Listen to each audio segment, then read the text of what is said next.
mistakes. Chris Hemsworth made a mistake. He says he still can't forgive himself for Thor Love and Thunder. He said, I got caught up in the improv and the wackiness. I became a parody of myself. I didn't stick the landing. And he already admitted to GQ last year that his fourth standalone Thor movie was too silly for its own good, and the misstep still continues to haunt him. You know what I get the vibes of from him a little bit is that I remember watching this video that it was, I think I've mentioned it on here. It was like Keanu Reeves would do like one good movie, one bad movie, one good movie, one bad movie. And it was like he would agree to do the movies that his friends were making, even if though they weren't that good. Like maybe he's just too nice. And he's like, he didn't want to step in and be like, maybe we're getting a little too silly with this. Maybe we should reel it back in. It sounds like... Because Ragnarok had a fair amount of humor that I thought was fine, but still probably went too far. I wish they took the character more seriously, but a lot of people were left with a bit of a bad taste in their mouth. They felt like Thor and Thor the Dark World.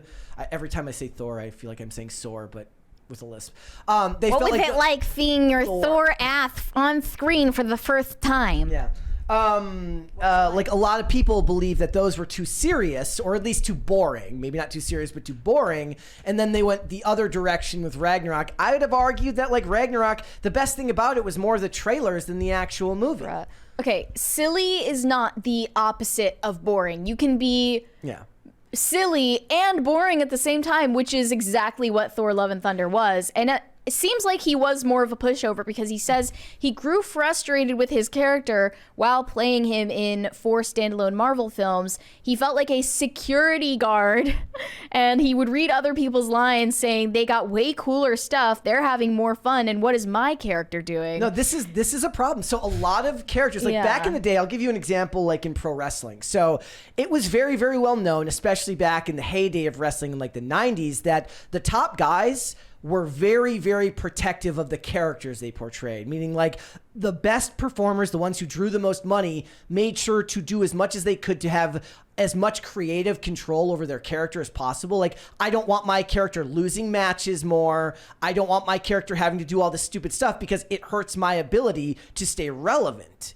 So Hulk Hogan was notorious for that. Stone Cold Steve Austin, for example, did the thing where he they wanted Stone Cold Steve Austin to lose on television to Brock Lesnar, and like this is like when Brock Lesnar was fairly new and they were building him up, and he's like, you want me to lose on television rather than doing 6 weeks of build and having me lose at a pay-per-view, which makes sense, right? You draw numbers from it, you do business. He was smart enough to walk away at that time and say, I'm not doing that. It's bad for my character. It's bad for business. What Hemsworth needed to do is say, I get what you're saying, but this is a bad idea, and I'm not doing that. I don't know. I mean, once you're part of a machine like Marvel, you really don't care. Which is what we say all the time. Anymore, like, because not even Marvel screenwriters care about the story anymore. But Robert Downey Jr. was given a fair amount of, his character was treated with a lot more reverence than Thor was. This says Robert Downey Jr. Says, first off, Thor as a character was super tricky to adapt. Lots of implied limitations, but he and Kenneth Branagh figured out how to transcend, make him somehow relatable but godlike. Hemsworth is the most complex psyche out of all the Avengers. He's got wit and gravitas, but also such restraint, fire, and gentleness. So actually, that's an interesting point. So I did a review, guys, that went up today for the show Knuckles. And one of the things that, one of the strong points of the show was that whenever stupid Wade Whipple delivers a stupid line, and then Knuckles delivers his line very deadpan and serious, right? Because he's a warrior. That's a great dynamic. And one of the great things about early Thor was like, he's like there's all of this ridiculousness of human characters, and then he's here from another place who's very clearly of royalty and speaks in a different tone than everybody else, like a fish out of water. That worked great. Like, I would have I mean, you can't do that forever, because eventually how much time are you going to spend with people here before you adapt? But I liked that aspect of it. And the problem with it in Knuckles was that he just wasn't on screen enough. But with Thor, they couldn't carry that on throughout the whole series. Well, look, I mean, more I understand the humor, the style of humor that they've turned to with all these Marvel movies. It's abysmal. It's a terrible problem that they need to solve by getting rid of it. But the main problem with the Marvel movies they're putting out in this phase or whatever is that they are emasculating all of the men. They are kicking them out of the way and using these movies as a vehicle to do so. With Thor Love and Thunder, I know you didn't watch this one, but I unfortunately did.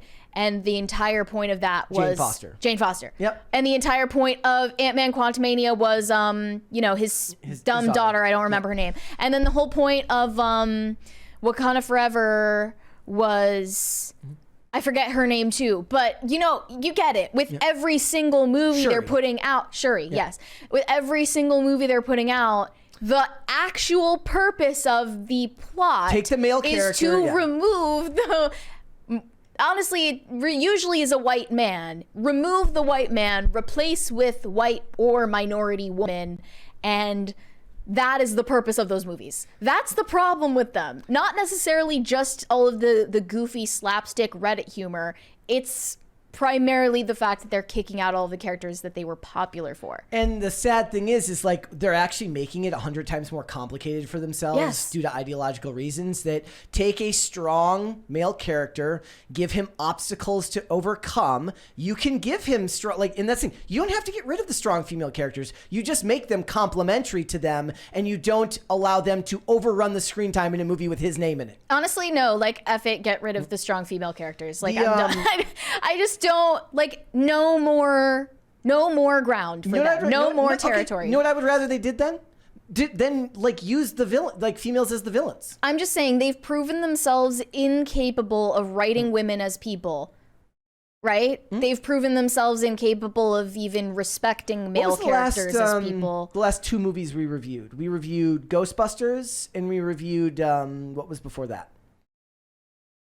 Oh, don't expect me to have long-term memory. But in general, you're right about these takes on it, and I think most people understand. Was it Argyle? I mean, even Argyle. That's a fantastic example, right? So you had a female character that for who she was, the most likable aspects of her character wasn't when she was being a strong, independent woman that was better than the male characters. It was when she was a strong, determined female who was alongside a male who was also seemingly competent at his job, though it was more in a comedic tone. And the second they got rid of that and they turned her into a super spy, it became immediately uninteresting. At least there was some complexity to that character. Once you have the backstory, it at least makes sense.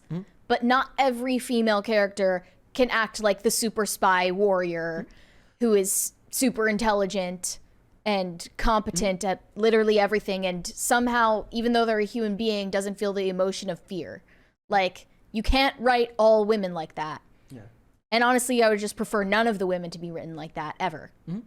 Well, we've had enough of it. No more. To last a lifetime. Yeah, we've had our fill. Never mind. And we didn't want a strong female character. Never mind. I just feel like there's a way to do that. I would rather they did it with the villains. They did it with the villains. At least that would make a little more sense. Sure. Yep. And you don't need to like villains, so it's fine.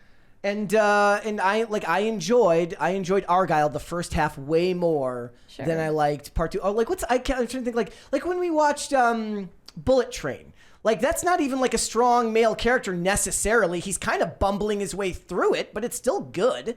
I don't remember it well enough. I just remembered that I liked it. But that was a female villain. Joey King plays a female villain in that, and she still seemed like a person. And she wasn't just uniformly evil. She had a backstory that made sense. And you didn't need to find somebody even given the way her character behaved, using the characters around her, she didn't need to be physically imposing. She uses her unassuming appearance to manipulate people, which is more of a female tactic anyway. Which opens up your casting department tremendously. Yeah. Rather than putting in somebody like a Natalie Portman as Jane Foster with fake muscles. With CGI muscles. There's just a lot of stuff. Who do you think you're fooling?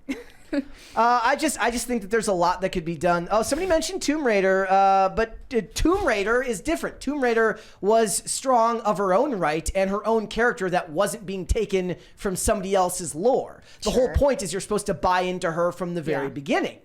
And that works because she's not like, there's already a lot of leeway that has to be given if you're going to buy into somebody being like, I'm going to a movie about this character and then psych, it's about somebody else. No, when you go to a Tomb Raider movie, you're going to see Lara Croft. Or if you watch Buffy. Yes. She's a girl boss. Exactly. She's a girl boss for sure. That's the thing. In Buffy, in all of those seasons, she absolutely is that person who can just kick somebody. But she did get her ass kicked, once in a while. Yes. So it wasn't all like that. And I point out all the time, it's like the way they handled Xander in that show was fantastic. Like, he is kind of a bumbling buffoon, but Buffy doesn't ever talk down to him. Sure. She doesn't treat him like a peon. He's treated with respect because she's his friend.